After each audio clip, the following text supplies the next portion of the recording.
Role हो गया। हो फ्लश है नीचे, फ्लश नीचे।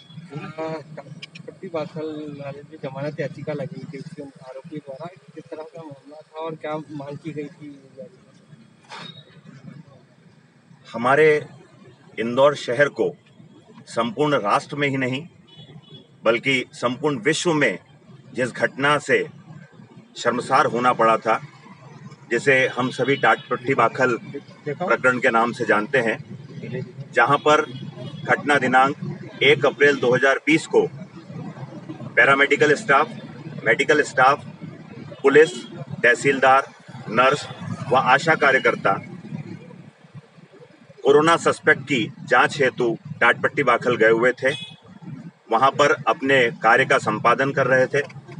उस दौरान अचानक एक भीड़ ने सभी डॉक्टर्स, नर्स, आशा कार्यकर्ता, पुलिस और तहसीलदार सभी पर फर्शियों से, पत्थरों से हमला करना चालू कर दिया था, जिसके कारण सभी शासकीय कर्मचारी अधिकारियों को वहां से तत्काल अपनी जान बचाकर भागना पड़ा था। यह पूर्ण घटना थी। वीडियो फुटेज के आधार पर पीड़ित पक्ष ने, जिसमें प्रमुखतः डॉक्टर तृप्ति, आशा कार्यकर्ता फिजा फातिमा व अन्य, इन सभी ने वीडियो फुटेज के आधार पर आरोपीगण की पहचान की गई, जिसके आधार पर पुलिस ने आरोपीगण को गिरफ्तार किया।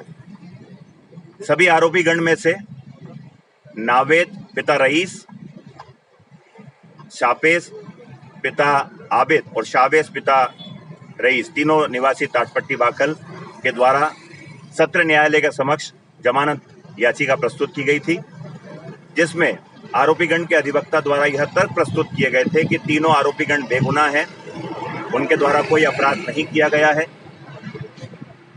तीनों इंदौर शहर के स्थायी निवासी हैं, कहीं भाग जाने की संभावना नहीं है। और महत्वपूर्ण तथ्य यह कि धारा 353, धारा 332, धारा 336 भारतीय दंड विधान बहुत सामान्य प्रकृति की धाराएं हैं, जिसकी सजा का प्रावधान बहुत कम है। इन आधारों पर जमानत पर तीनों आरोपीगण को छोड़ा जाए।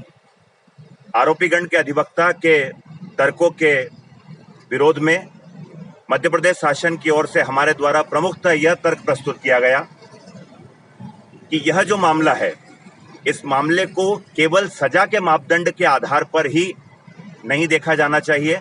चाहे ये मामला सजा के बिंदुओं पर बहुत कम हो या सजा इन मामलों में बहुत कम हो, परंतु जिन व्यक्तियों के विरुद्ध, जिस परिस्थिति में इस कोरोना की विश्वव्यापी महामारी में जो योद्धा हमारे बीच में जान हथेली पे लेकर काम कर रहे हैं, उनके मनोबल को गिराते हुए उनके विरुद्ध ये अपराध किया गया है, जो इस अपराध की गंभीरता को अत्यंत बढ़ावा देता है।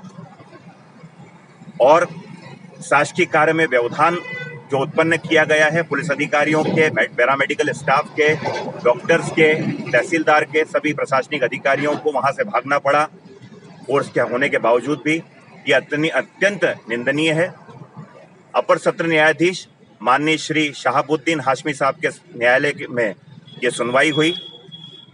हमारे ओर से प्रस्तुत सभी तर्कों से सहमत होते हुए, शासकीय कार्य में इस घोर व्यवधान को देखते हुए और खासकर ये भी माननीय न्यायाधीश महोदय ने अपने ऑर्डर में कोट किया है कि सोशल डिस्टेंसिंग का भी पालन भीड़ द्वारा नहीं किया गया था, जो आज के तारीख में शासन का प्रमुख आदेश की अवहेलना है। इन सभी आधारों को दृष्टिगत रखते हुए, हमारे तर्क से सहमत होते हुए, माननीय न्यायाधीश महोदय ने तीनों आवेदक गणों की, आरोपी गणों की जमानत को निरस्त किया गया। इसमें टिप्पणी भी की गई है।